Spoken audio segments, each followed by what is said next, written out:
Hi, this is a credit clip from the credit library. This one is on rolling 4 quarters and how to calculate it. So to start with, we need to understand how the financial statements are provided to the bank. Financial statements are provided in 3 month, 6 month, 9 month, and 1 year. All right, so 3, 6, 9, and then 12 months. Those are the full year financial statements. These are the interim financial statements. And we need these to calculate rolling 4 quarters. All right. So at the core base, we have to be getting financial statements in these year to date type statements. And it would be 3 months, 6 months, 9 months, and then the full year in order to be able to make the calculations. So rolling 4 quarters, what it is, it's a calculation specifically for debt service coverage. We can use it for revenues, we can use it for profits, but typically it's used for cash flow to calculate debt service coverage, and that's how we're going to use it today.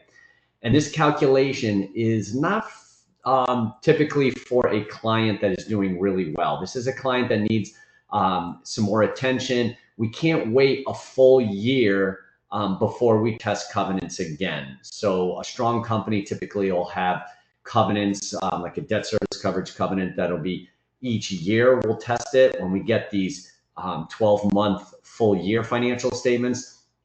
But a rolling 4 quarters is a great tool to use when we have to track a company closer, because maybe there's some issues with fluctuating revenues, or there's something about this company where we need to test it on a quarterly basis. And how do we calculate debt service coverage and cash flow each quarter going back a full year? That's a certain skill that we will learn in this class. So the rolling 4 quarters, as we're going to look at it, is EBITDA. I call it plus minus.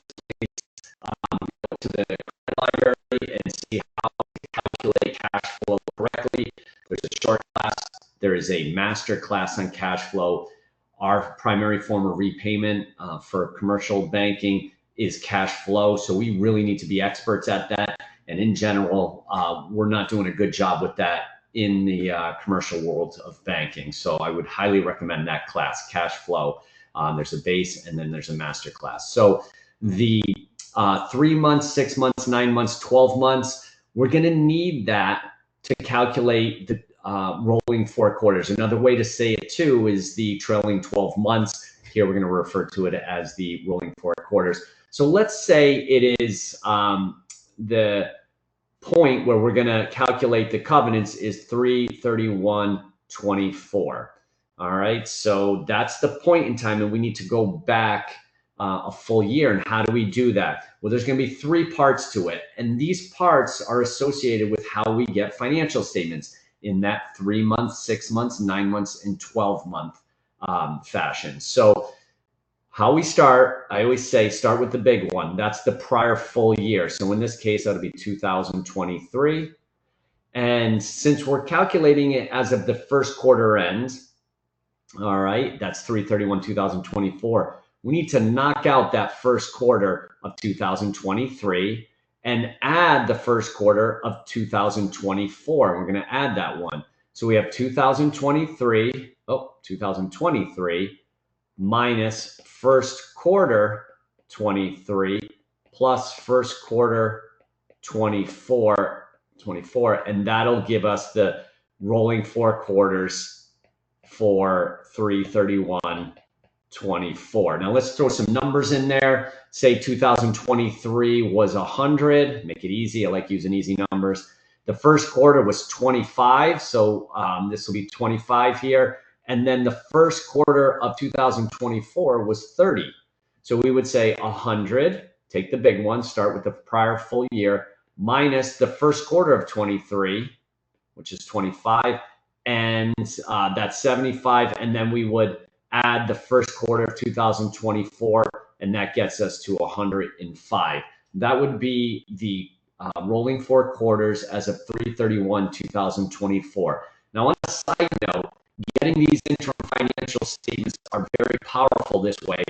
Not that we lend on interim numbers and company prepared numbers, But if the interim numbers were reviewed or audited, yeah, that would we'd be able to do that, but not company prepared interims. But we can use it to gauge how well is the company doing. If we liked 2023 and the first quarter of 2023 had 25,000 of cash flow, and this first quarter that we're in now, say it's May 2024, they're off to a better start than they were the prior year, and we liked that year, so they're off to a good start. I would use this as a comparative analysis of looking at EBITDA prior first quarter versus EBITDA in the current first quarter and do that comparison. So that's another tool that we can use with getting the financial statements in this way.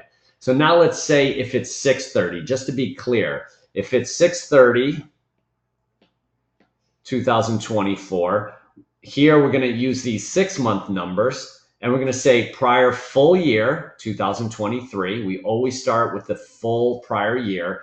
And now we're going to knock out the first 6 months of that year, and we're going to add the first 6 months of 2024.